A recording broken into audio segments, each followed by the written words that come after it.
Karolis കിങ്കിസ് Ivan ബുക്കോമാനോവിച്ചിനെ sac ചെയ്യുന്ന സമയത്തെ ഞാൻ പറഞ്ഞു, കരോലിസിന്റെ പ്രൊഫൈല് സംരക്ഷിക്കാൻ വേണ്ടിയിട്ട് ഇവാൻ ബുക്കോമാനോവിച്ചിനെ ബലിയാടാക്കുന്നു, ബലിമൃഗമാക്കുന്നു.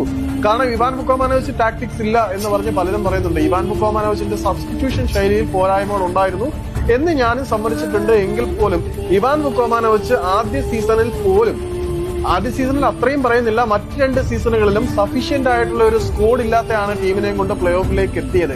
അയാൾക്ക് ആവശ്യത്തിന് ബെഞ്ച് സ്ട്രിംഗ് ഒരു കാലഘട്ടത്തിലും കിട്ടിയിരുന്നില്ല. അദ്ദേഹത്തിന്റെ ആദ്യ സീസണിൽ കിട്ടിയ ടീമിനെ 2ാം സീസണിലും കണ്ടിന്യൂ ചെയ്തിരുന്നെങ്കിൽ ഒരുപക്ഷെ ആദ്യ സീസണിൽ കപ്പിനും ചുണ്ടിനും ഇടയിൽ വെച്ച് നഷ്ടപ്പെട്ടു പോയ ആ കിരീടം കൊണ്ടുവരാൻ അദ്ദേഹത്തിന് കഴിഞ്ഞേനെ. എന്റെ പകയിൽ നീറി ഒടുങ്ങുമ്പോൾ അവരറിയും ഞാൻ അവരുടെ ഒരേ ഒരു രാജാവായിരുന്നു.